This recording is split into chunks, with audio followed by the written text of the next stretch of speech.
dear children, how are you all? I hope you all are great and welcome to Infopedia book series of Magic Mind from Galaxy Publication. And जैसा कि आप सभी को पता है हम आपकी जनरल नॉलेज की जो बुक है क्लास 7th की उसको पढ़ रहे हैं, उसको कवर कर रहे हैं.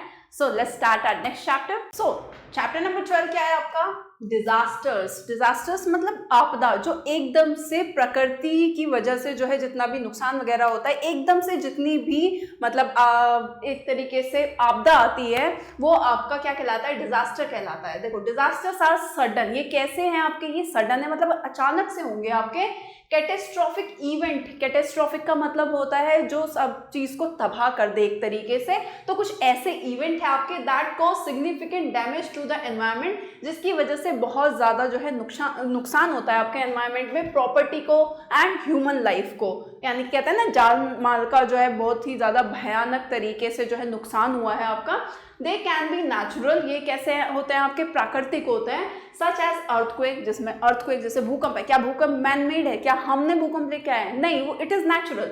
नाउ ऐसे ही फ्लड है आपका, साइक्लोन है एंड वॉल्केनिक इरप्शन है, ज्वालामुखी का फटना, और मैन मेड. ये मैन मेड भी हो सकते हैं आपके. अब मैन मेड में किस तरीके से आता है डिजास्टर आपदा? देखो ये तो सारे आपके क्या थे? नेचुरल डिजास्टर थे. अब मैन मेड में कौन कौन से आते हैं? लाइक इंडस्ट्रियल एक्सीडेंट, जैसे इंडस्ट्री में अगर कोई हादसा हो जाए, कोई एक्सीडेंट हो जाए, एंड जैसे कि कोई भी ऑयल स्पिल. ऑयल स्पिल का मतलब क्या होता है? तेल का जो है कहीं पर पानी में या किसी भी जगह पर फैल जाना, उसकी वजह से क्या हो जाना? उसमें आग लग जाना, कुछ भी एक्सप्लोजन हो जाना. या फिर न्यूक्लियर एक्सप्लोजन, यानी कि आपका परमाणु बम वगैरह का क्या हो जाना? फट जाना, अगर आप उसको सही से टेक केयर नहीं करते हैं. तो ये सब क्या है? ये आपके मैन मेड डिजास्टर्स हैं. तो देखो सबसे फर्स्ट आता है आपका नेचुरल डिजास्टर, यानी कि जो प्राकृतिक आपदाएं होती हैं, जैसे अर्थक्वेक हो गया आपका, वोल्केनिक इरप्शन हो गया, या फिर आपकी फ्लड, साइक्लोन्स हो गए, सुनामी हो गई, इस तरीके से. Now earthquakes occur due to the movement of tectonic plates beneath the earth surface causing the ground to shake. अब आपकी अर्थ सरफेस के नीचे आपकी कुछ प्लेट्स होती हैं जिसको टेक्टोनिक प्लेट्स बोलते हैं, जो कंटिन्यूअसली धीरे धीरे क्या करती रहती हैं? वो घूमती रहती हैं. अब वो जब ज्यादा उनकी उसमें मूवमेंट हो जाता है, वो ज्यादा तेजी से अगर क्या कर जाती हैं आपकी, घूमने लग जाती है, तो उसकी वजह से क्या होता है? आपका अर्थक्वेक होता है. यानी कि अर्थ जो है शेक करने लगता है. जब अर्थ शेक करता है तो उसका मतलब क्या है? आपको वो उसको क्या कहते हैं? उसको बोलते हैं कि अर्थक्वेक आ रहा है आपका. तो और जब ज्यादा उसमें आता है, जब ज्यादा मैग्नीट्यूड में आ जाता है, तब आपका वो it leads to tsunami also, flood वगैरह ऑल्सो. तो floods happen when excessive rainfall causes rivers and lakes to overflow inundating nearby areas. अब फ्लड कब आती है, बाढ़ वगैरह कब आती है? जब बहुत ज़्यादा बारिश हो जाती है और आसपास के जितने भी नदी नाले होते हैं आपके, झील वगैरह होती है, लेक्स, रिवर्स, वो क्या हो जाते हैं? उनके आसपास का एरिया सारा उसमें क्या हो जाता है? डूब जाता है. सारा पानी से चारों तरफ जो है वो क्या हो जाता है? भर जाता है. तब वो क्या कहलाता है? इसका मतलब क्या है कि वो बाढ़ आ गई है आपकी. Now cyclones are powerful storms characterized by strong winds and heavy rainfall. अब आपके साइक्लोन्स क्या है? साइक्लोन्स जब आपने देखा भी होगा कि कितनी बार तेज हवाएं चलती हैं, स्टॉर्म यानी कि तेज तूफान होता है, वो आपका कंटिन्यूअसली कुछ इस तरीके से गोल गोल गोल गोल घूमते हुए चलता है, जिसमें बहुत तेज तूफान आते हैं आपके, हवाएं चलती हैं और हैवी रेनफॉल होता है आपका, often leading to wide spread destruction, जिसकी वजह से बहुत ज्यादा जो है क्या हो जाता है? तबाही मचती है. कुछ इस तरीके से आपका हवाएं इतनी ज्यादा स्पीड से होती हैं कि जो भी उसकी चपेट में आता जाता है वो सब बिल्कुल पूरी तरीके से तबाह हो जाता है, उसका डिस्ट्रक्शन हो जाता है. नाउ नेक्स्ट आपका जो नेचुरल डिजास्टर है वोल्केनिक इरप्शन, यानी कि ज्वालामुखी का फटना. involves the release of molten lava, ash and gases from a volcano which can devastate during surrounding areas. वो आपसे कह रहा है कि जब भी आपका ज्वालामुखी फटता है तो उसमें से क्या क्या निकलता है? एक तो आपका लावा निकलता है आपका, दूसरा आपकी उसमें से ऐश राख निकलती है, बहुत सारी गैसेस उसमें से निकलती हैं जब भी आपका कोई भी वोल्केनो इरप्ट होता है, जिसकी वजह से जो भी आसपास का एरिया है, वहाँ पर जो भी लोग रह रहे होते हैं, जितनी भी प्रॉपर्टी होती है, इंफ्रास्ट्रक्चर होता है, वो पूरी तरीके से क्या हो जाता है? खत्म हो जाता है. पूरी तरीके से उसका डिस्ट्रक्शन हो जाता है एक तरीके से.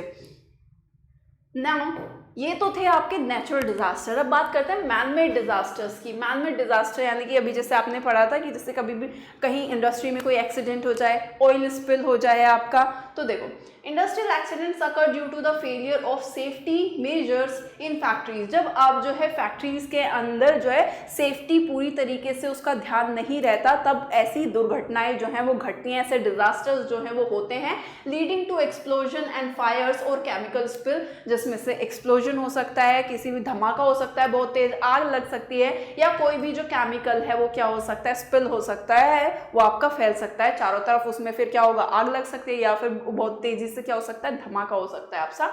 Now, oil spills happen when oil is accidentally released into the environment. अब oil spill कब होता है, तेल कब फैलेगा, कि जब वो accidentally क्या हो जाता है, released हो जाता है environment में, particularly in oceans harming marine life. ज़्यादातर क्या है कि जैसे कि आपका समुद्र वगैरह में आपका ऑयल वगैरह स्पिल हो जाता है, तो उसकी वजह से जितनी भी मरीन लाइफ है, यानी कि आपका समुद्री जीवन है, उसके नीचे जितने भी पेड़ पौधे हैं, आपके जीव जंतु हैं आपके, वो सब क्या हो जाते हैं, आपको उनको नुकसान होता है, कितनों की तो डेथ हो जाती है, तो वो सारा पूरी तरीके से डिस्टर्ब हो जाता है, उसको पूरी तरीके से हार्म पहुंचता है आपका ऑयल स्पिल वगैरह की वजह से, जो कि कैसे हैं, आपके मैन-मेड डिजास्टर है।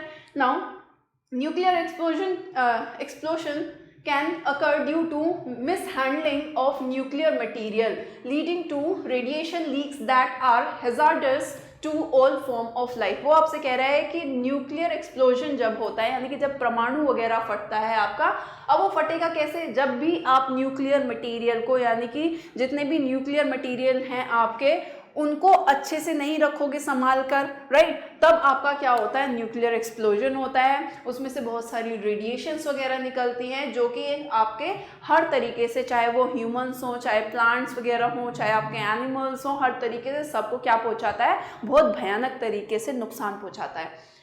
नाउ अब आपने डिजास्टर पढ़ लिया, आपदा पढ़ ली, आपने नेचुरल डिजास्टर पढ़ लिया, मैन-मेड डिजास्टर पढ़ लिया, अब उनके बारे में कुछ जो आप प्रिकॉशन ले सकते हैं, अपने आप को पहले से प्रिपेयर्डनेस यानी कि तैयार करके रख सकते हैं, एंड मिटिगेशन अपने उस चीज़ को कम कर सकते हैं आप। तो देखो, understanding the causes and effects of disaster helps in preparedness and mitigation efforts.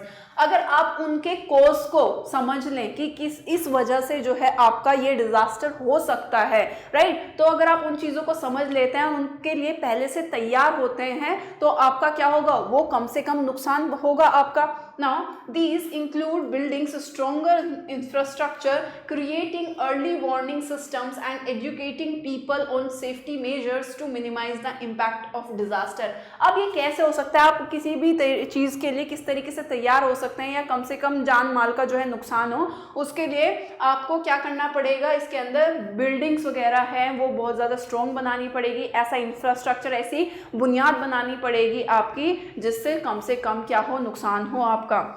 Buildings वगैरह की ऐसी बुनियाद बनानी पड़ेगी, या हम जो ह्यूमंस हैं उनकी ज़रूरत के हिसाब से आपको वो चीज़ें बनानी पड़ेंगी, जिससे जो है उनकी जान को जो है वो कम से कम क्या हो, नुकसान पहुँचे।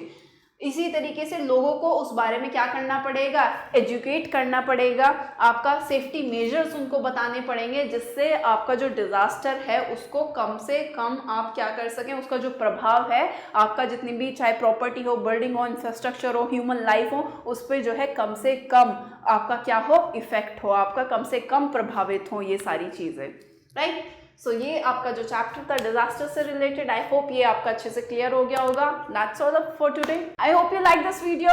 That's all for today. Bye bye and thank you for watching.